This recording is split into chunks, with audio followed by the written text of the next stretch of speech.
दोस्तों नमस्ते। जैसा कि अपनी क्लास में चल रहा है बीए पार्ट सेकंड मध्यकालीन भारत का इतिहास, जिसमें चल रहा है अपना तुगलक वंश। मोहम्मद बिन तुगलक की योजनाएं अपन पूर्ण कर चुके हैं। आज के टॉपिक में अपन देखते हैं मोहम्मद बिन तुगलक की विजय योजना, जिसमें उसने कौन कौन सी विजय हासिल की थी। इसमें देखते हैं नंबर 1 खुरासान विजय की योजना।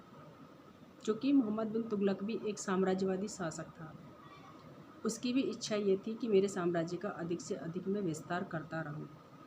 इसलिए उसने खुरासान नामक क्षेत्र पर विजय करने की योजना बनाई। इसमें अपन देखते हैं इतिहासकार बरने के अनुसार कुछ विदेशी अमीरों की सलाह पर मोहम्मद बिन तुगलक ने खुरासान और ईरान पर विजय प्राप्त करने की योजना बनाई थी। इसके लिए सुल्तान ने 3,70,000 सैनिकों की एक विशाल सेना का संगठन बनाया। इन सारे सैनिकों को 1 वर्ष का वेतन मोहम्मद बिन तुगलक ने अग्रिम ही दे दिया था, यानी पहले ही दे दिया था। परंतु यह विजय की योजना कार्यान्वित नहीं की गई थी एवं इस सारी सेना को भंग कर दिया गया था। इस योजना के परित्याग का कारण बताया जाता है कि मध्य एशिया की राजनीतिक स्थिति में बहुत बड़ा परिवर्तन आ गया था। इस कारण वहाँ पर सेना का भेजना खतरे से खाली नहीं बताया जाता था। इस कारण मोहम्मद बिन तुगलक ने खुरासान विजय की योजना को क्रियान्वित नहीं करने से पहले ही सैनिकों को 1 वर्ष का अग्रिम वेतन दे दिया था। इसी में आगे देखते हैं। इस प्रकार खुरासान विजय की योजना बिना क्रियान्वित किए ही त्याग दी गई थी। इस योजना के कारण सुल्तान को काफ़ी नुकसान भी उठाना पड़ा था, क्योंकि इसकी इतनी बड़ी विशाल सेना को 1 साल का वेतन मुफ्त में ही सुल्तान को देना पड़ा था।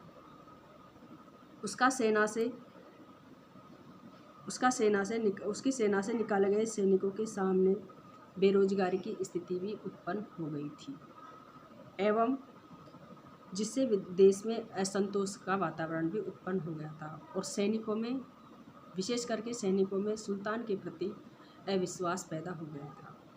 इस प्रकार अपन देख रहे हैं कि सुल्तान मोहम्मद बिन तुगलक की खुरासान विजय की जो योजना थी वह भी एक तरह से असफल ही रही और सुल्तान को इसमें आर्थिक रूप से काफ़ी नुकसान भी उठाना पड़ा, क्योंकि सुल्तान मोहम्मद बिन तुगलक को इतनी बड़ी सेना को, जो कि 3,70,000 सैनिकों की एक बड़ा संगठन था, उसको 1 साल का वेतन बिना किसी कारण के ही देना पड़ा था।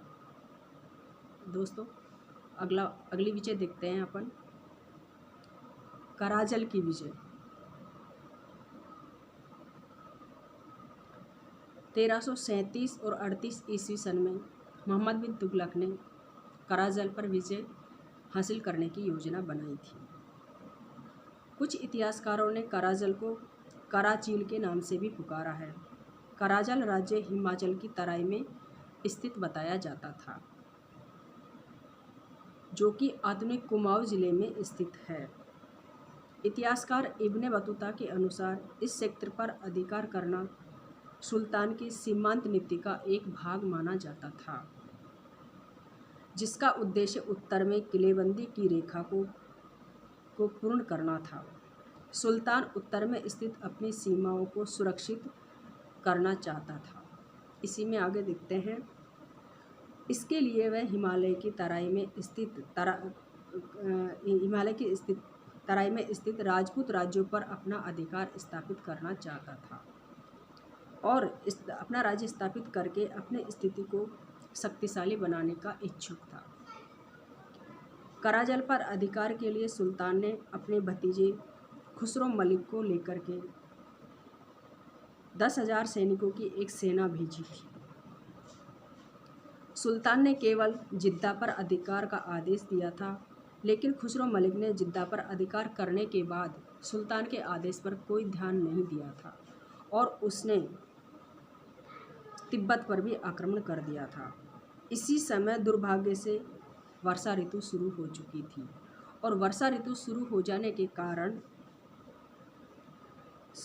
के कारण सेना में बीमारी फैल गई थी। इसी के साथ पहाड़ी के निवासियों ने विशाल पत्थरों के भूखंड ऊपर से सेना पर फेंकना शुरू कर दिया था, जिसके कारण सारी सेना वहीं पर नष्ट हो गई थी। इब्ने बतूता के अनुसार केवल 3 सैनिक दिल्ली लौट करके लाए गए थे। वैसे इस विपत्ति के लिए पूर्ण रूप से खुसरो मलिक ही जिम्मेदार था। सुल्तान का इसमें कोई दोष नहीं था, लेकिन सुल्तान को इसके परिणामों का सामना स्वयं करना पड़ा था। उसकी बड़ी सेना नष्ट हो गई थी और जनता में सुल्तान के प्रति एक तरह से असंतोष की भावना एवं अविश्वास की भावना उत्पन्न हो गई थी। दोस्तों, इस प्रकार अपन देख रहे हैं कि मोहम्मद बिन तुगलक वो भी एक साम्राज्यवादी शासक था और उसने नई नई योजनाएं बनाई। इसमें उसने अपनी विजयी विस्तार के लिए सबसे पहले खुरासान विजय की योजना बनाई और दूसरी कराजल पर विजय की योजना बनाई। इसमें अपन देखा था खुरासान की विजय भी उसकी असफल रही थी। उसकी असफलता के भी कई कारण थे और कराजल की विजय के लिए वो स्वयं जिम्मेदार नहीं था, क्योंकि कराजल की जो परिस्थितियाँ थी वो पहले से ऋतु के अनुसार उत्पन्न हो गई थी। कराजल की जो असफलता रही थी उसमें कई कारण भी थे। इस योजना के परित्याग के कारण सुल्तान की छवि बहुत अधिक खराब हो गई थी। वास्तविक रूप में यह योजना शुरू में ही दोषपूर्ण थी, क्योंकि इतने दूरदर्श प्रदेश को जीतना सुल्तान के लिए संभव भी नहीं था और यदि जीत भी लिया जाता तो उसे लंबे समय तक अपने अधिकार में रखना भी असंभव था।